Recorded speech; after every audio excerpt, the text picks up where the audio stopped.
ಸುಂದರ ಬ್ರಾಹ್ಮಣ ಯುವತಿ ಶಿರಸಿಯ ಮಾರಿಕಾಂಬೆಯಾಗಿ ಬದಲಾದ ರೋಚಕ ಹಿನ್ನೆಲೆ. ಶತಮಾನಗಳ ಹಿಂದೆ ಈ ಶಿರಸಿಯ ಪ್ರಾಂತ್ಯದಲ್ಲಿ ಸಾತ್ವಿಕ ಬ್ರಾಹ್ಮಣ ಕುಟುಂಬ ವಾಸವಾಗಿರುತ್ತಾರೆ. ಆ ದಂಪತಿಗಳಿಗೆ ಸುಂದರವಾದ ಮದುವೆ ವಯಸ್ಸಿಗೆ ಬಂದ ಮಗಳಿರುತ್ತಾಳೆ.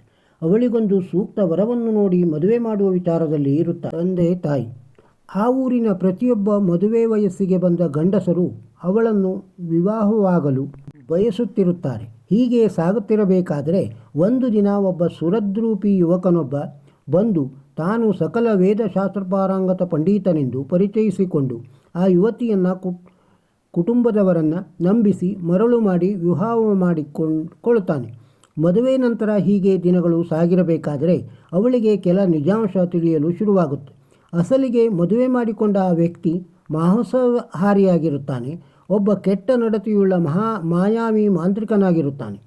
ತಾನು ಮೋಸ ಹೋಗಿದ್ದಕ್ಕೆ ಮನನೊಂದು ತಾನು ವಿಧವೆಯಾದರೂ ಸರಿ ಮೋಸ ಮಾಡಿದ ಇವನನ್ನು ಸುಮ್ಮನೆ ಬಿಡಬಾರದೆಂದು ನಿರ್ಧರಿಸಿ ಉಗ್ರ ಕ್ರೋಧಿತಳಾಗಿ ಅವನನ್ನು ಕೊಲ್ಲಲು ಮುಂದಾಗುತ್ತಾಳೆ.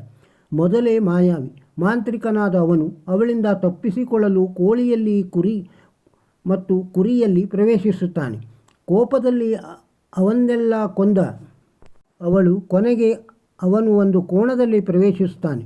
ಮೊದಲೇ ಕೋಪದಲ್ಲಿ ಇದ್ದ ಅವಳು ಆ ಕೋಣದ ರುಂಡವನ್ನು ಕಡೆದು ತನ್ನ ಮನೆಯಾಗಿದ್ದ ಗುಡಿಸಲಿಗೆ ಬೆಂಕಿ ಹಚ್ಚಿಬಿಡುತ್ತಾಳೆ. ಇದನ್ನೆಲ್ಲ ಕಂಡಾರೆ ಕಂಡ ಅಲ್ಲಿಯ ಜನರು ಇವಳು ಸಾಮಾನ್ಯ ಹೆಣ್ಣಲ್ಲ, ಮಹಾಮಾರಿ, ದೈವಾಂಶ ಸಂಭೂತೆ ಅಂತ ಘೋಷಣೆ ಕೂಗಲು ಮುಂದಾಗುತ್ತಾರೆ. ಈ ಘಟನೆ ನಡೆದ ನಂತರ ಅಲ್ಲಿಂದ ಅವಳು ಅದೃಶ್ಯಳಾಗುತ್ತಾಳೆ. ಇಂದಿಗೂ ಶಿರಸಿ ಮಾರಿಕಾಂಬೆಯ ಸನ್ನಿಧಿಯಲ್ಲಿ ಆ ಕೋಣವನ್ನು ಕಾಣಬಹುದು. ಪ್ರತಿ 2 ವರ್ಷಕ್ಕೆ ಅಲ್ಲಿ ವಿಜೃಂಭಣೆಯಿಂದ ಮಾರಿ ಜಾತ್ರೆ ಮಾಡಲಾಗುತ್ತೆ. 1930ರ ನಂತರ ಪ್ರಾಣಿ ಬಲಿ ನಿಷೇಧವಾದ ಕಾರಣ ಕೋಣವನ್ನು ಕಡೆಯಲು ನಿಲ್ಲಿಸಲಾಗಿದೆ.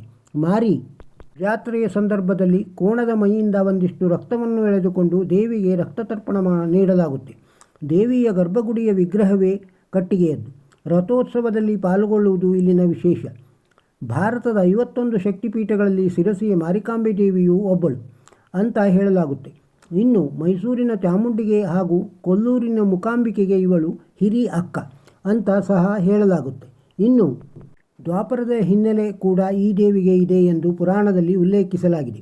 ಯುಧಿಷ್ಠಿರ ಈ ಮಾರಿಕಾಂಬೆಯ ಮಹಿಮೆ ಅರಿತು ಒಂದು ಶ್ಲೋಕವನ್ನು ಸಹ ರಚಿಸಿದ್ದಾನೆ. ವಿರಾಟನಗರಂ ರಮ್ಯಂ ಗಚ್ಚಮಾನೋ ಯುಧಿಷ್ಠಿರ ಅಸ್ತವನಸ ದೇವಿಂ ದುರ್ಗಾ ತ್ರಿಭುವನೇಶ್ವರೀಂ ಎಂದು. ಪ್ರತಿ 2 ವರ್ಷಕ್ಕೊಮ್ಮೆ ನಡೆಯುವ ಮಾರಿ ಜಾತ್ರೆ ದಕ್ಷಿಣ ಭಾರತದ ಅತಿದೊಡ್ಡ ಜಾತ್ರೆ ಅಂತ ಹೇಳಲಾಗುತ್ತೆ. ಇನ್ನು ಈ ದೇವಿಯ ಮಹಿಮೆ ಅಪಾರ. ಇಲ್ಲಿ ಬಂದು ಹರಕೆ ಕಟ್ಟಿಕೊಂಡು ಪ್ರಾರ್ಥಿಸಿದವರ ಸಕಲ ಇಷ್ಟಾರ್ಥ ನೆರವೇರಿದ್ದು ಸಾಕಷ್ಟು ಪ್ರತ್ಯಕ್ಷ ನಿದರ್ಶನಗಳಿವೆ. ಕೊಂಕಣಿ ಶೈಲಿಯಲ್ಲಿ ಇರುವ ಈ ದೇವಾಲಯ ನೋಡಲು ತುಂಬ ಸುಂದರ ಮತ್ತು ಆಕರ್ಷಣ. ನಮೋ ದುರ್ಗಾಂ ಓಂ ಶ್ರೀ ಕಾಳಿಂ ನಮೋ ಶಿರಸಿ ಮಾರಿಕಾಂಬಾ. ಈ ವಿಡಿಯೋದಲ್ಲಿರುವ ಮಾಹಿತಿ ನಿಮಗೆ ಇಷ್ಟವಾಗಿದ್ದರೆ ಒಂದು ಲೈಕ್ ಕೊಡಿ. ಇದನ್ನು ಇತರರಿಗೂ ಶೇರ್ ಮಾಡಿ. ನಮ್ಮ ಚಾನಲ್ಗೆ ಸಬ್ಸ್ಕ್ರೈಬ್ ಆಗದೇ ಇದ್ದರೆ ಸಬ್ಸ್ಕ್ರೈಬ್ ಆಗಿ. ನಮಸ್ಕಾರ.